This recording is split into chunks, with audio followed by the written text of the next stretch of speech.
U Srbiji već više od 2 meseca vlada nestašica penicilina.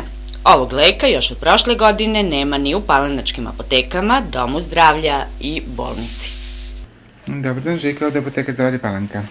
Nađo, aj mi molim te reci, ima li nekih zvaničnih informacija o jugocilinu galenikama? U Palanačkoj gradskoj apoteci još uvek nemaju naznaka kada bi deficitarne injekcije mogle da stignu. U našoj apotekarskoj ustanovi penicilina nema već duže vreme, više od mesec dana sigurno. Galenika je obećala neke količine jugocilina sredinom januara meseca. Međutim, to oni uopšte nisu ispoštovali i do dana današnjeg mi ga nismo dobijali.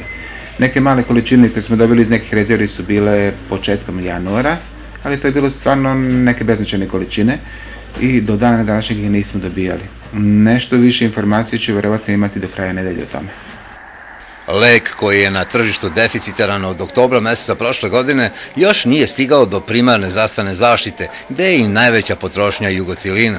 Penicilin je poznato da za neke stvari i za lečenje nekih bolesti je nezamenljiv, a plus pored toga jeftin i bezazlen. Bezazlen u smislu što ne izaziva nikakve nuspojave, ne oštećuje ni organe i tkiva, ne dovodi do komplikacija, osim one jedne koja je najteža, ali na sreću nije česta, to je šok koji može da izazove, ali to je vrlo retka pojava. Znači on je za lečenje mnogih infektivnih bolesti nezamenljiv i jako dobar.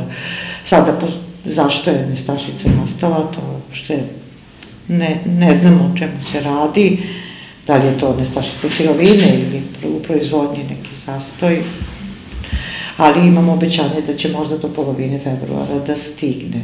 Mi se snalazimo zato što postoje drugi preparati, antibiotici druge vrste i antibiotici isto penicilinski, samo koji se uzimaju u obliku tableta ili kapsula. Efikasnost je i njihova dobra, ali normalno kao i svi antibiotici koji se uzimaju vrsta, malo produženo dejstvo i malo sporije efekat se postiže nego sa penicilinom primljen ovako putem injekcije.